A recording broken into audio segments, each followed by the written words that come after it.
Hello guys, welcome back to our YouTube channel class with me. मैं रुचिका, आप लोगों की chemistry educator. Hope you all are doing well. आप लोगों की पढ़ाई भी शुरू हो गई होगी। तो आज हम क्लास 10th का फर्स्ट चैप्टर है जो आपका केमिकल रिएक्शन एंड इक्वेशंस, वो स्टार्ट करने जा रहे हैं। बिल्कुल बेसिक से स्टार्ट करेंगे। कोई भी टॉपिक नहीं समझ में आए, कोई भी वर्ड नहीं समझ में आए तो आप नीचे कमेंट सेक्शन में पूछ सकते हो। बिल्कुल ईजी लैंग्वेज से हम स्टार्ट करते हैं, ठीक है। तो चलो देखो, चैप्टर का नेम है आपका केमिकल रिएक्शन एंड इक्वेशंस। तो सबसे पहले तो हम ये समझेंगे कि केमिकल रिएक्शन होता क्या है। देखो, इससे पहले छोटे क्लासों में आपको कोई रिएक्शन लिखनी होती थी तो आप कैसे लिखते थे? When carbon reacts with oxygen it will form carbon dioxide. अब आपको कैसे लिखना है? Carbon plus O2 gives CO2। ये जो रिएक्ट करते हैं आपस में, इनको अपने बोलते हैं रिएक्टेंट, और ये जो बनता है इसको हम बोलते हैं प्रोडक्ट। और ये जो पूरी चीज़ मैंने लिखी इसको हम बोलते हैं केमिकल रिएक्शन। मतलब इस तरह से रिप्रेजेंट करने के तरीकों को हम बोल देंगे केमिकल इक्वेशन। मतलब किसी भी रिएक्शन को अगर आप सिंबल्स की फॉर्म में रिप्रेजेंट कर रहे हो, फार्मूलाज और सिंबल्स की हेल्प से, उसको बोल दोगे केमिकल इक्वेशन। और ये पूरा रिएक्टेंट गिव्स प्रोडक्ट, इसको हम बोलते हैं केमिकल रिएक्शन। अब ब्रैकेट में हम यहाँ पे लिख देते हैं, जैसे कार्बन सॉलिड फॉर्म में है तो सॉलिड लिख दिया, ऑक्सीजन गैस में है तो G लिख दिया, CO2 गैस में है तो G लिख दिया। तो इस तरह से रिप्रेजेंट करने का तरीका ये होता है आपका केमिकल रिएक्शन। और केमिकल इक्वेशन मतलब फार्मूलाज और सिंबल्स की हेल्प से किसी रिएक्शन को शो करना, वो कहलाता है आपका केमिकल इक्वेशन। अब है आपका केमिकल इक्वेशन। इसकी डेफिनेशन तो मैंने बता ही दी थी, फिर भी एक बार रीड करके बता देती हूँ। A schematic representation of any chemical reaction with the help of symbols and formulas. मतलब किसी भी रिएक्शन को अगर हम फार्मूलाज और सिंबल्स की हेल्प से रिप्रेजेंट करते हैं तो उसको हम बोलते हैं केमिकल इक्वेशन। मतलब और क्या इंपॉर्टेंट चीज़ें हैं ये मैंने आपको बता दिया। लेफ्ट साइड में जो लिखा जाता है, मतलब जो सब्सटेंस रिएक्ट करते हैं उनको हम रिएक्टेंट बोलते हैं, और जो प्रोड्यूस होता है उसको हम प्रोडक्ट बोलते हैं। और ये एरो से शो करते हैं हम। लेफ्ट हैंड साइड वाला रिएक्टेंट हो गया, राइट हैंड साइड वाला प्रोडक्ट हो गया। It should be balance. Reaction हमेशा बैलेंस होनी चाहिए। बैलेंस का मतलब क्या हुआ? जैसे आप लोग मैथ्स में नहीं करते LHS इक्वल्स टू RHS, वैसे ही यहाँ पे भी करना है हमें। मतलब जैसे सपोज करो कार्बन है, यहाँ पे दोनों साइड दे रखे हैं। रिएक्टेंट साइड में अगर 2 कार्बन है तो प्रोडक्ट साइड में भी 2 होने चाहिए। रिएक्टेंट साइड में अगर 4 हाइड्रोजन है तो प्रोडक्ट साइड में भी 4 हाइड्रोजन होने चाहिए। मतलब लेफ्ट हैंड साइड में जितने एटम्स है ना, उतने ही राइट हैंड साइड में होने चाहिए। तो ये बैलेंसिंग वाला पार्ट बहुत इंपॉर्टेंट है कि मैं आपको अच्छे से समझाती हूँ। इससे पक्का से पक्का 2 नंबर का क्वेश्चन तो आता ही आता है। मैं आपको बैलेंसिंग सिखाती हूँ अब। बाकी इस चैप्टर में हमें NCERT के हिसाब से सबसे पहले टॉपिक दे रखा है type of changes in matter. Matter क्या होता है ये हमने 9th क्लास में ऑलरेडी पढ़ चुके हैं हम लोग, कि कोई भी वो चीज़ या कोई भी वो सब्सटेंस जो कोई स्पेस को ऑक्यूपाई करता है, जिसका कुछ मास होता है, जिसका कुछ वॉल्यूम होता है, वो आपका मैटर होता है। अब हमें देखना है type of change in matter कितने तरह के होते हैं। बेसिकली 2 टाइप्स के होते हैं। एक होता है फिजिकल चेंज, एक होता है आपका केमिकल चेंज।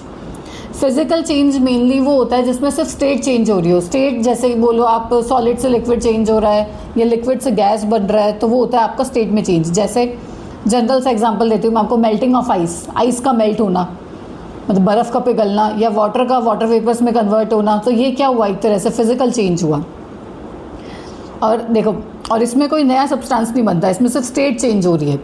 तो इसमें क्या लिखा हुआ है? During this one substance changes it's physical state into another without undergoing a change in chemical composition. मतलब कोई केमिकली चेंज नहीं होगा उसमें, सिर्फ स्टेट ही चेंज हो रही है। Physical change bring change in physical properties, सिर्फ फिजिकल प्रॉपर्टीज़ में चेंज आएगा। And we do not get a new substance, तो हमें कोई नया सब्सटेंस नहीं मिलेगा। ये मैं आपको लिख के भी बता देती हूँ।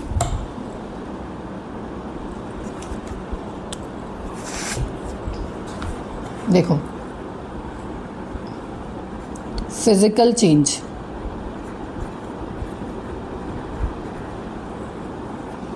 पहला पॉइंट क्या हुआ? एक तो लिख सकते हैं हम no new substance is formed, कोई भी नया सब्सटेंस नहीं बनेगा, ठीक है। और नो केमिकल रिएक्शन अकर, कोई केमिकल रिएक्शन नहीं होगी। और क्या लिख सकते हो? ये वाला जो चेंज है आपका वो इरिवर्सिबल है, रिवर्सिबल है। रिवर्सिबल का मतलब क्या हुआ? हम उसको वापस रिवर्स कर सकते हैं। जैसे मेल्टिंग ऑफ आइस, आइस को आप मेल्ट करके वाटर बना सकते हो और वाटर को वापस आइस की फॉर्म में वो कर सकते हो, फ्रीज कर सकते हो। तो मैं लिख सकती हूँ ओनली स्टेट चेंजेस। स्टेट यहाँ पे क्या हो गया, सॉलिड लिक्विड गैस। और एग्जाम्पल आप बोल सकते हो मेल्टिंग ऑफ आइस। तो ये हो गया आपका एक तरह से फिजिकल चेंज। अब हम देखते हैं केमिकल चेंज क्या होता है। केमिकल चेंज इसका जस्ट अपोजिट होता है। वो रिवर्सिबल था, ये इरिवर्सिबल होगा। उसमें कोई केमिकल रिएक्शन नहीं हो रही थी, इसमें केमिकल रिएक्शन होगी। जो भी चीज़ें उसमें थी वो इसमें नहीं होंगी, मतलब अपोजिट है एक दूसरे से। During this one substance reacts with another to undergo change in chemical composition, मतलब इसमें रिएक्शन होगी, प्रॉपर केमिकल चेंज होगा। Chemical change bring change in physical as well as chemical properties, दोनों में चेंज होगा इसमें। और ये वाला जो चेंज है आपका वो इरिवर्सिबल होगा, मतलब रिवर्स नहीं कर सकते। जनरल एग्जांपल दूँ इसका तो जैसे बर्निंग ऑफ पेपर या बर्निंग ऑफ वुड, लकड़ी का चलना, तो क्या होगा एक तरह उसके बाद राख बन जाएगी और हम राख से वापस लकड़ी नहीं बना सकते। तो ये एक तरह से केमिकल चेंज हुआ। और जैसे कि रस्टिंग ऑफ आयरन, लोहे पे जंग लगना, वो भी एक तरह से केमिकल चेंज है। अब वापस अच्छा लोहा वापस न्यू आयरन नहीं बना सकते। या ये देख लो H2 + O2 गिव्स H2O, ये केमिकल चेंज हो गया। या जितनी भी हम केमिकल रिएक्शन इस चैप्टर में पढ़ेंगे, C + O2 CO2, आप CO2 से वापस कार्बन या ऑक्सीजन नहीं बना सकते। तो ये एक टाइप का केमिकल चेंज है। और इस चैप्टर में मेनली हमें केमिकल रिएक्शंस वाली चीज़ें पढ़नी है। तो हमारे चैप्टर का नेम ही है ना, केमिकल रिएक्शन एंड इक्वेशंस। देखो अब हमारा टॉपिक है, अब हमें देखना है few observations that determine a chemical reaction. मतलब आपको कैसे पता चलेगा कि कोई केमिकल रिएक्शन हुई है, क्या चेंजेस देखने को मिलेंगे, वो एक एक करके हम डिस्कस करते हैं। देखो पहला है चेंज इन स्टेट। स्टेट में चेंज देखने को मिल सकता है। H2 + O2 गिव्स वाटर, मतलब जैसे ये दोनों गैशियस स्टेट में और ये जो बन रहा है आपका वाटर H2O वो लिक्विड स्टेट में है। तो पहला प्रॉपर्टी तो क्या हो गई, आपको चेंज इन स्टेट, मतलब स्टेट में चेंज देखने को मिल सकता है। ये तो एक एग्जांपल है। सॉलिड से लिक्विड बन सकता है, लिक्विड से गैस बन सकता है, सॉलिड टू गैस बन सकता है। तो ऐसे बहुत सारे चेंजेस देखने को मिल सकते हैं आपको। जैसे हमने C + O2 वाला देखा, CO2, इसमें जो कार्बन होता है वो सॉलिड होता है और जो CO2 बना वो गैस होता है। तो ये हो गया एक तरह से। अब आता है एक next, formation of precipitate. Precipitate क्या होता है, पहले तो मैं आपको इसका मतलब बता देती हूँ। देखो एक जनरल एग्जांपल से समझाती हूँ। जैसे सपोज करो ये बीकर ले लिया, इसमें पानी भरा हुआ है, वाटर है इसमें। इसमें हमने डाला सैंड। हमें पता है कि सैंड वाटर में डिज़ोल्व नहीं होती। आप इसको थोड़ी देर के लिए भी रखोगे तो जो सैंड है ना वो नीचे डिपॉजिट हो जाएगी। इसको हम बोल सकते हैं एक तरह से प्रेसिपिटेट, या शॉर्ट में हम इसको बोलते हैं PPT। तो मतलब क्या हुआ, कोई भी इनसॉल्यूबल सब्सटेंस जो डिज़ोल्व नहीं हो रहा है, ठीक है, मतलब इनसॉल्यूबल सब्सटेंस हो गया एक तरह से, जो डिज़ोल्व नहीं होता उसको हम PPT बोलते हैं या प्रेसिपिटेट। और इसको हम डाउनवर्ड एरो से शो करते हैं। डाउनवर्ड मतलब नीचे डिपॉजिट हो जाता है वो, ठीक है। तो ये होता है आपका प्रेसिपिटेट। अब देखो फॉर्मेशन ऑफ प्रेसिपिटेट, मतलब कुछ रिएक्शंस ऐसी होती है जिसमें प्रेसिपिटेट बन जाता है। तो उससे आपको आइडिया लग जाएगा कि कोई केमिकल रिएक्शन हुई है। अभी इतना घबराना मत, एकदम से आपको याद नहीं करनी है। धीरे धीरे बार बार ये रिएक्शंस रिपीट होंगे तो आपको अपने आप याद हो जाएंगी। जैसे ये कोई एग्जांपल दे रखा है, ये रिएक्शन काफ़ी इंपॉर्टेंट है, पूछी जाती है। KI, पोटेशियम आयोडाइड की रिएक्शन जब हम लेड नाइट्रेट के साथ कराते हैं तो क्या बनता है, KNO3 + PbI2। PbI2 का ये क्वेश्चन पूछा गया था कि जब हम इनकी रिएक्शन कराएंगे तो PbI2 जो बनता है उसका कलर क्या होता है। तो आपको ध्यान रखना है ये येलो कलर का प्रेसिपिटेट होता है, ठीक है। हम नेक्स्ट देखते हैं। नेक्स्ट क्या प्रॉपर्टी है, एवोल्यूशन ऑफ गैस। कई बार ऐसा ऑब्जर्व होता है कि हमें गैस देखने को मिल सकती है। जैसे जिंक की रिएक्शन अगर हम H2SO4 सल्फ्यूरिक एसिड के साथ कराते हैं तो आपका क्या बनता है, zinc sulphate plus hydrogen gas. ये आपको रिएक्शन तो बनानी आती है ना। ये धीरे धीरे बाकी टाइप्स पढ़ेंगे तो थोड़ा आइडिया आ जाएगा आपको। ये जिंक इसके साथ चला गया, ये क्या बन गया आपका ZnSO4, ये हाइड्रोजन गैस अलग हो गई। और गैस को हम ऐसे अपवर्ड एरो से दिखाते हैं, ठीक है। तो ये एवोल्यूशन ऑफ गैस का हो गया। और क्या प्रॉपर्टी देखने को मिल सकती है, चेंज इन टेम्परेचर। टेम्परेचर में चेंज देखने को मिल सकता है। कई बार ऐसा होता है टेम्परेचर बहुत ज़्यादा बढ़ जाता है, या कई बार ऐसा हो जाता है ठंडा हो जाता है, मतलब कम हो जाता है टेम्परेचर। तो ये एक रिएक्शन दे रखे CaO, ये आपको ध्यान रखना है। CaO का कॉमन नेम पूछा जाता है। CaO वैसे तो कैल्शियम ऑक्साइड होता है और कॉमनली हम इसको क्विक लाइम के नाम से जानते हैं। जो जो मैं कॉमन नेम बताती जा रही हूँ, आप साथ के साथ नोट करते रहना, ये पूछे जाते हैं एग्जाम में। डायरेक्ट नहीं पूछे जाएंगे तो आपको बोल देंगे कि what happens when quick lime reacts with water, तो आपको अगर पता ही नहीं होगा तो आप कैसे रिएक्शन कराओगे, है ना। तो आपको ध्यान रखना है CaO का कॉमन नेम होता है आपका क्विक लाइम। साथ के साथ नोट्स भी बनाते रहना, जितना मैं करवा रही हूँ उतना सफिशिएंट है, ठीक है, इससे बाहर नहीं जाता क्वेश्चन।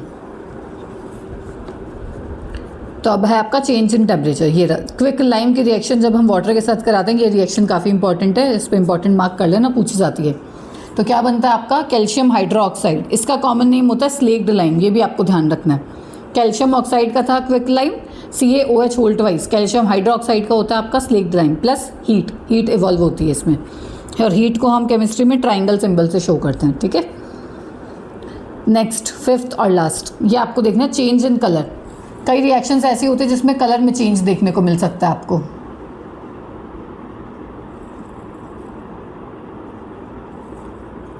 जैसे आयरन जब रिएक्ट करेगा कॉपर सल्फेट के साथ, ये FeSO4 के साथ चला गया और ये Cu अलग हो गया।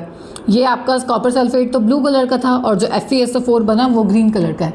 ये रिएक्शन भी काफ़ी बार पूछी गई है कि what happens when iron nail dipped in copper sulphate solution, ये क्वेश्चन आता है। आयरन हो गया ना, तो इसका आता है आयरन नेल को जब हम कॉपर सल्फेट सोल्यूशन में डिप करेंगे तो क्या होगा। तो आंसर क्या लिखोगे, ऑब्जर्वेशन क्या आएगा, तो उसका जो ब्लू कलर है कॉपर सल्फेट का वो डिसअपियर हो जाएगा और फेरस सल्फेट बन जाएगा जो कि है आपका ग्रीन कलर का। ये रिएक्शन भी बहुत बार पूछी गई है एग्जाम में। अब हम देखेंगे कि किसी रिएक्शन को बैलेंस कैसे करते हैं, how to balance a chemical equation. कोई फार्मूला नहीं है, कोई रूल नहीं है, बस हिट एंड ट्रायल मेथड है। जैसा आप मैथ्स में करते हो LHS को RHS के बराबर, वैसे ही करना है यहाँ पे भी। हम बिल्कुल इजी से शुरू करते हैं। Carbon plus oxygen gives CO2। सबसे पहले तो हम इसको चेक करते हैं। आपको कुछ नहीं करना, लेफ्ट साइड में और राइट साइड को बराबर कर देना है। लेफ्ट हैंड साइड में कितने आइटम्स है, कार्बन के एक ही है, राइट हैंड साइड में भी एक ही है, तो कार्बन तो आपका बैलेंस है। ऑक्सीजन चेक करो, यहाँ पे 2 ऑक्सीजन है, यहाँ भी 2 ऑक्सीजन है, तो ये भी बैलेंस है। तो ये वाली रिएक्शन तो आपकी ऑलरेडी बैलेंस है, इसमें आपको कोई भी चेंजेस करने की ज़रूरत नहीं है, ठीक है।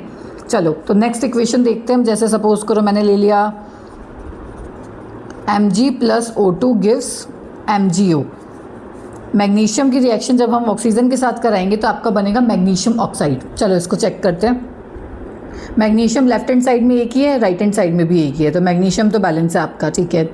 ऑक्सीजन देखो, यहाँ पे 2 ऑक्सीजन है पर यहाँ पे तो एक ही ऑक्सीजन है। आप क्या करोगे, मैथ्स में होते तो आप कैसे करते हैं, यहाँ 2 है यहाँ एक ही है, तो अपन क्या करते हैं, यहाँ 2 लगा देते हैं। अब ऑक्सीजन तो दोनों साइड 2-2 हो गए। अब मैग्नीशियम चेक करो, यहाँ पे तो एक ही है पर यहाँ 2 हो गए। अब क्या करेंगे, यहाँ भी 2 मैग्नीशियम लगा देंगे। अब देखो, अब ये इक्वेशन जो है आपकी वो बैलेंस हो गई। आ रहा है थोड़ा बहुत समझ में।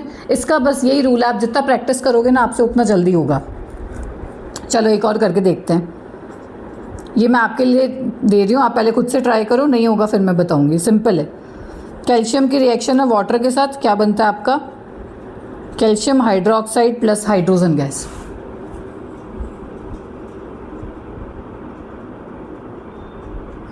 खुद से ट्राई करके देखो।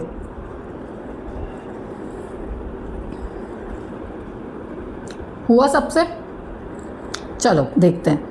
कैल्शियम देखो लेफ्ट हैंड साइड में 1 है, यहाँ भी 1 है, ठीक है, बैलेंस है। हाइड्रोजन देखो, यहाँ पे 2 हाइड्रोजन है और यहाँ पे देखो कैसे देखेंगे, 2 तो ये रहे। अब ये जो ब्रैकेट है ना, ये H भी 2 है और O भी 2 है, ये शो कर रहा है कि दोनों के साथ यूज़ हो रहा है ये 2। तो हाइड्रोजन तो 4 हो गए, फिर 2 यहाँ पे 2 यहाँ पे 4, और यहाँ कितने हैं, 2 ही हैं। तो मैं क्या करूँ, यहाँ पे क्या नंबर लगाऊँ कि दोनों बराबर हो जाए, तो मैं यहाँ पे 2 लगा देती हूँ, तो 2 2 जा 4 हो जाएगा। ऑक्सीजन चेक करो, अब ये 2 इसके साथ भी काउंट हो रहा है, ये 2 ऑक्सीजन है, यहाँ भी ये ऑक्सीजन 2 हैं, तो ऑक्सीजन तो बैलेंस हो गए आपके। कैल्शियम भी हो गया, हाइड्रोजन भी हो गया। अब ये इक्वेशन आपकी बैलेंस है।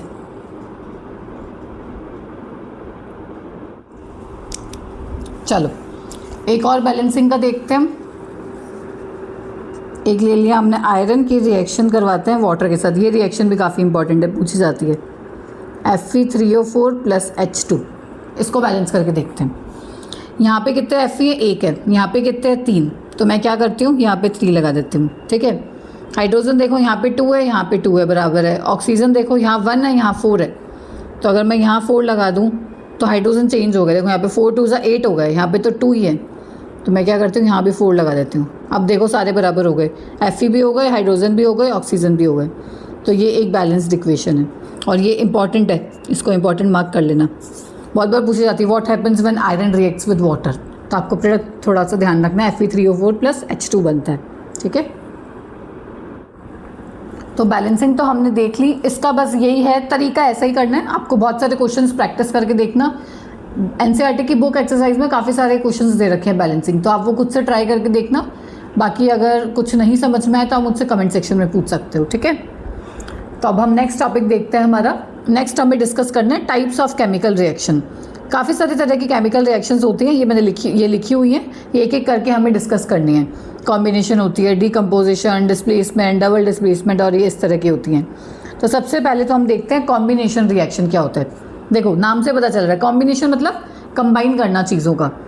जैसे सपोज करो ये कोई ए रिएक्टेंट है, ये बी के साथ कंबाइन करा तो क्या बन गया, ए बी, तो जुड़ गए आपस में, कंबाइन करना, ऐड होना।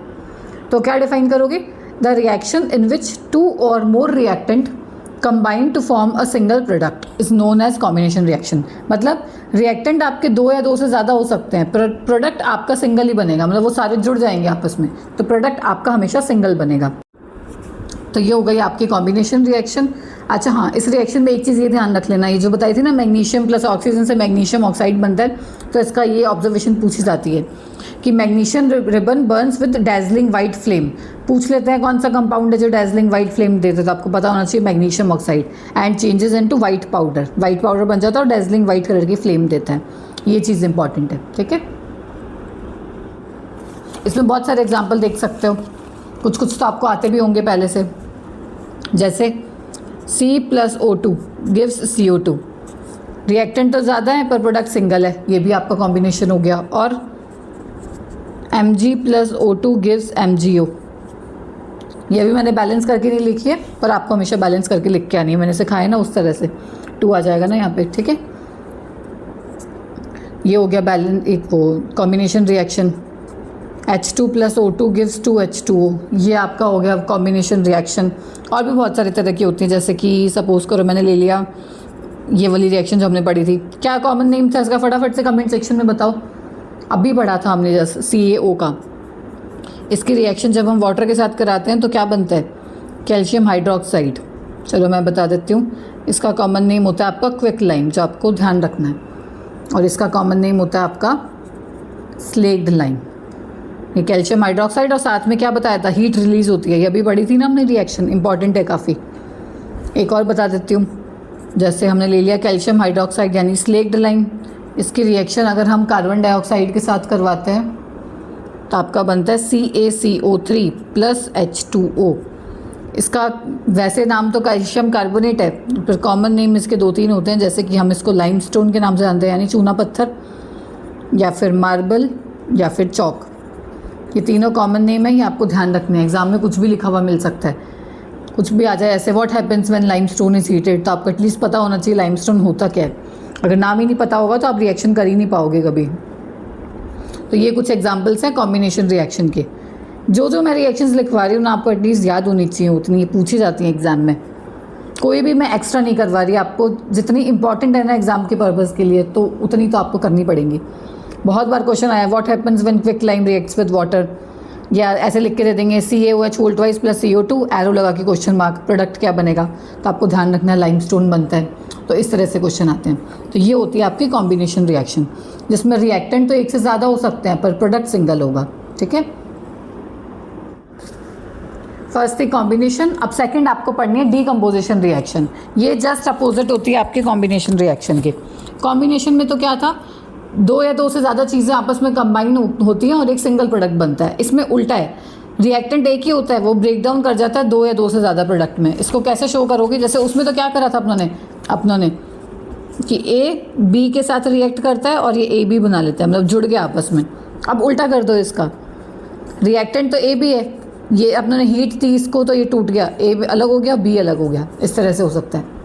या ऐसे 3 हो सकते हैं, A B C, ये अलग अलग हो जाएंगे, A plus B plus C।